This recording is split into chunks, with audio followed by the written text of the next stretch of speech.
جب ذہن میں دنیا کی دولت آ جاتی ہے، جب ذہن میں دنیا کی طاقت اور قوت آ جاتی ہے، جب ذہن میں دنیا کی حکومت آ جاتی ہے، تو اللہ کی قسم لوگ صحیح اور غلط میں دنیاوی طاقت کو پانے کے لیے، دنیاوی حکومت کو پانے کے لیے صحیح اور غلط میں تمیز کرنا بند کر دیا کرتے ہیں۔ اللہ اکبر۔ حضرات محترم، ایسا ہی میدان کارزار میں ہوا کہ یزیدیوں نے دنیا کے چکر میں، مال و دولت کے لالچ میں، دنیا سنوارنے کے لیے، مال و دولت کا ذخیرہ اکٹھا کرنے کے لیے، اپنے آپ کو اعلیٰ عہدے پر فائز کرنے کے لیے، اپنے آپ کو جو ہے اس عہدے پر لانے کے لیے کہ لوگ ہم سے ڈریں، لوگ ہماری تعظیم کریں، لوگ ہمارے نام سے تھر تھرائیں۔ اللہ اکبر۔ حضرات محترم، سید الشہداء حضرت امام حسین رضی اللہ تعالیٰ عنہ کے ساتھ ان کارناموں کو انجام دیا۔ انہوں نے سمجھا نہیں کہ اللہ رب العزت بھی،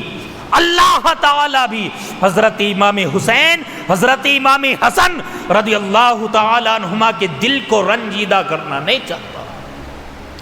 آپ کے دلوں کو توڑنا نہیں چاہتا۔ اللہ بھی یہ نہیں چاہتا کہ حضرت امام حسن یا حضرت امام حسین غمزدہ ہوں۔ اللہ یہ نہیں چاہتا کہ حضرت امام حسن یا حضرت امام حسین کو تکلیف پہنچے۔ نہ میرے اور آپ کے نبی چاہتے ہیں، نہ حضرت علی چاہتے ہیں، نہ حضرت فاطمہ الزہرا چاہتی ہیں۔ آئیے میں آپ کو بتاتا چلوں، آپ نے سنا ہوگا کہ اللہ اکبر، حضرات محترم، اللہ اکبر، حضرت امام حسین رضی اللہ تعالیٰ عنہ نے، میں نے جو یہ جملہ کہا کہ اللہ رب العزت بھی آپ کے دل کو توڑنا نہیں چاہتا، میرے اور آپ کے نبی آپ کو غمزدہ دیکھنا نہیں چاہتے، اسی تعلق سے ذرا ایک روایت سنیں۔ اللہ اکبر۔ حضرت امام حسین رضی اللہ تعالیٰ عنہ نے اور حضرت امام حسن رضی اللہ تعالیٰ عنہ نے تختی لکھی ہے، تختیاں لکھی، اپنی اپنی تختی لکھی ہیں۔ اللہ اکبر۔ اور تختی لکھنے کے بعد حضرت علی کی بارگاہ میں حاضر ہوئے۔ حاضر ہونے کے بعد عرض کرنے لگے، ابا جان، ہم دونوں بھائیوں نے تختی لکھی ہیں،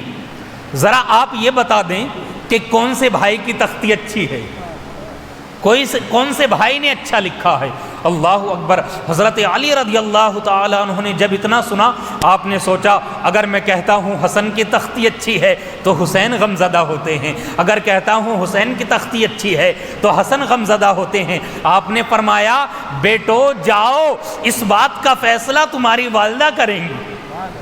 اس بات کا فیصلہ تمہاری والدہ کریں گی کہ کس کی تختی اچھی ہے۔ دونوں بھائی آتے ہیں، حضرت امام حسن، حضرت امام حسین رضی اللہ عنہما آ کر کے والدہ کی بارگاہ میں عرض کرتے ہیں، اے اماں جان، ہم دونوں بھائیوں نے تختیاں لکھی ہیں، آپ ذرا یہ بتائیں، ان کو ملاحظہ فرما کر کے یہ بتا دیں کہ کون سے بھائی نے اچھا لکھا ہے، کون سے بھائی نے اچھا لکھا ہے۔ اللہ اکبر۔ حضرت فاطمہ الزہرا رضی اللہ تعالی عنہا نے سنا، آپ نے بھی یہی سوچا کہ اگر میں یہ کہوں گی کہ حسن کی تختی اچھی ہے، غور کریں، ہم سبق لیں کہ وہ فاطمہ الزہرا رضی اللہ تعالی عنہا جو جنتی عورتوں کی سردار ہیں، جو فاتح خیبر کی زوجہ محترمہ ہے، جو تمام نبیوں کے سردار کی بیٹی ہیں، وہ فاطمہ بھی یہ نہیں چاہتی کہ حضرت امام حسن یا حضرت امام حسین غمزدہ ہو جائیں، نہیں چاہتی۔ آپ نے کہا، بیٹو جاؤ، اپنے نانا کے پاس جاؤ،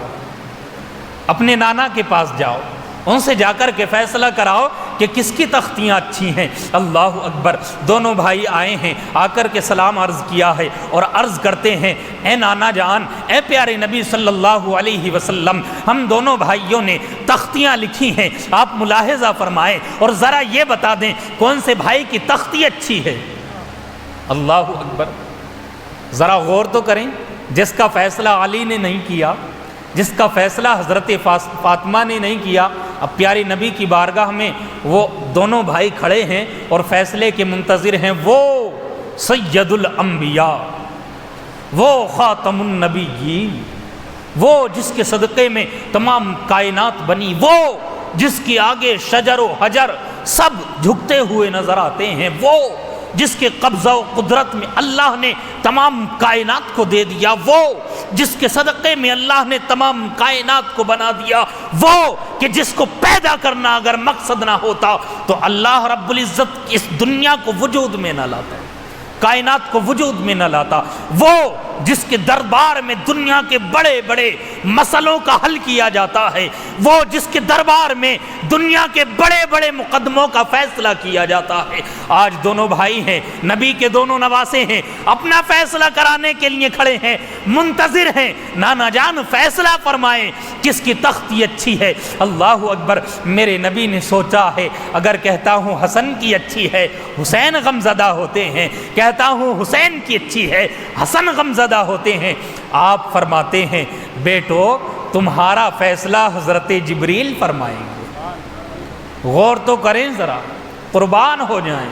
حضرت امام حسن حضرت امام حسین رضی اللہ تعالیٰ عنہ کی شان پر قربان ہو جائیں۔ اللہ اکبر، اللہ کے حکم سے حضرت جبریل آتے ہیں اور آ کر کے آپ پیارے نبی صلی اللہ علیہ وسلم سے عرض کرتے ہیں، اے پیارے نبی صلی اللہ علیہ وسلم آپ ان دونوں کی تختیوں کو سامنے رکھیں اور میں جنتی ایک سیب لایا ہوں، میں جنتی ایک سیب لایا ہوں، میں اس کو آسمان کی طرف اچھالوں گا اور جس کی تختی پر یہ سیب گرے گا اسی کی تختی اچھی ہوگی، جس کی تختی پر سیب گرے گا اسی کی تختی اچھی ہوگی۔ اللہ اکبر، جس کا دل توڑنا گوارا حضرت علی نے نہ کیا، حضرت فاطمہ نے نہ کیا، خدا کے رسول صلی اللہ علیہ وسلم نے نہ کیا۔ اللہ اکبر، جبریل نے آسمان کی جانب سیب کو اچھالا ہے، اللہ رب العزت کیسے گوارا کر سکتا ہے کہ حضرت امام حسن یا امام حسین غمزدہ ہو جائیں؟ اللہ رب العزت نے سیب کو حکم فرمایا، سیب دو ٹکڑوں میں تقسیم ہو جا اور دونوں تختیوں پر آدھا آدھا جا کر کے گر۔ اللہ اکبر، حضرت جبریل نے اچھالا ہے آسمان ہی کی جانب، سیب دو ٹکڑے ہوا ہے، آدھا ایک تختی پر گرا ہے، آدھا ایک تختی پر گرا ہے۔ پیارے نبی نے فرمایا بیٹو جاؤ، تم دونوں کی تختیاں برابر ہیں، اچھی ہیں۔ سبحان اللہ، حضرات محترم، یہ شان حضرت امام حسین رضی اللہ تعالی عنہما کی ہے۔ اللہ اکبر، کہ اللہ رب العزت بھی آپ کے دلوں کو توڑنا نہیں چاہتا، لیکن ایک آج ہم ہیں، اللہ اکبر، آج ایک ہم ہیں، اپنے آپ کو نبی کا غلام ہم کہتے ہیں، اپنے آپ کو حسینی ہم کہتے ہیں، آج ہم نعرے لگاتے ہیں حسین کا دامن نہیں چھوڑیں گے، حسین کا دامن نہیں چھوڑیں گے۔ حضرات محترم، کسی کے دامن کا ٹھکا پکڑ لینا، اس کو دامن پکڑنا نہیں کہتے، بلکہ دامن پکڑنا یہ ہے کہ اگر واقعی ہم حسینی ہیں، واقعی حسین کا دامن ہم نے تھام رکھا ہے، تو ہمیں یہ سبق لینا ہوگا کہ حضرت امام حسین رضی اللہ تعالی عنہ نے میدان کارزار کے تپتے ہوئے ریت سے ہمیں یہ سبق دیا کہ دیکھ لینا میرے سامنے میرے گھر والوں کی لاشیں پڑی ہوئی تھیں، میرے جسم منور پر بے شمار زخم تھے، لیکن میں نے ایسے عالم میں بھی اللہ کی عبادت کی ہے، میں نے اللہ نے جو فرض کیا تھا میں نے نماز کو قضا ہونے نہیں دیا۔ حضرات محترم، صرف یہ کہنا کہ ہم حسینی ہیں، صرف یہ کہنا کہ حسین کا دامن نہیں چھوڑیں گے، ان نعرے لگانے سے کوئی حسینی نہیں بن جاتا جب تک حضرت امام حسین رضی اللہ تعالیٰ عنہ کے طریقے پر عمل نہیں کر لیتے۔ حضرات محترم، تو ضروری ہے کہ ہم نمازوں کی پابندیاں کریں، ضروری ہے ہم اپنے والدین کے فرمان پر عمل کریں، ضروری ہے ہم میدان کارزار سے یہ سبق لیں کہ حضرت امام حسین رضی اللہ تعالیٰ عنہ نے میدان کرب و بلا کے تپتے ہوئے ریت پر 3 دن بھوکا اور پیاسا رہنے کے بعد بارگاہ مولا میں پورے خاندان کو قربان کر دیا، لیکن ہمیں یہ پیغام دیا کہ جب بات دین کی آ جائے، جب بات حق و باطل کی آ جائے اور تم حق پر ہو تو سب کچھ قربان کر دینا، لیکن اب میرے نانا کے دیے ہوئے دین کا سودا کبھی نہ کرو۔ حضرات محترم، ہمیں چاہیے کہ ہم حضرت امام حسین رضی اللہ تعالیٰ عنہ کے طریقے پر عمل کریں، نمازوں کی پابندیاں کریں۔ حضرات محترم، یوں تو بہت ساری روایتیں آپ کی فضیلت میں ہیں، لیکن حضرات محترم وقت اس بات کی اجازت نہیں دیتا کہ گفتگو اور آگے بڑھائی جائے، کیونکہ میں چاہتا ہوں جو وقت ہم نے مقرر رکھا ہے اسی پر اپنی بات ختم ہونی چاہیے، لیکن پھر بھی نہ جانے کیوں ہماری یہ بات سمجھ میں نہیں آتی کہ لوگ ویسے تو کہتے ہیں کہ ہم حسین کے ماننے والے ہیں، حسین پر اپنی سب کچھ قربان کرنے والے ہیں۔ حضرات محترم، حضرت امام حسین رضی اللہ تعالیٰ عنہ کی محفل میں جو آدمی اپنے 20-25 منٹ خرچ نہیں کر سکتا وہ مال و دولت کیا خرچ کرے گا؟ یہ محض باتیں ہیں، یہ صرف دکھاوا ہے کہ ہم حسین کے نام پر سب کچھ قربان کرنے والے ہیں۔ نہیں، کیسے مان لیا جائے، کیسے اس بات کے یقین کیا جائے کہ ہم سب کچھ قربان کر دیں گے؟ ہمارے اگر اسباب ایسے ہیں کہ ہاں ہم حسین کے نام پر سب کچھ قربان کرنے کے لیے تیار رہتے ہیں، کب؟ پہلے حسین کے فرمان پر عمل کرتے ہیں، اس کے بعد سب کچھ تیار کرنے کے لیے رہتے ہیں۔ حضرات محترم، ہم نمازوں کی پابندیاں ہم نہیں کرتے، اپنے والدین کے فرامین پر عمل ہم نہیں کرتے، اللہ اکبر۔ اور اگر بات آ جائے کہ حسین کا ذکر ہونا ہے، حسین کا ذکر ہونا ہے، آؤ 20-25 منٹ خرچ کرو، تو ہم اپنے 20-25 منٹ خرچ کرنے کو تیار نہیں، تو پھر مال و دولت تو بڑی جس کو ہم نے سب کچھ سمجھ رکھا ہے وہ تو سب کچھ ہمارے لیے ہے،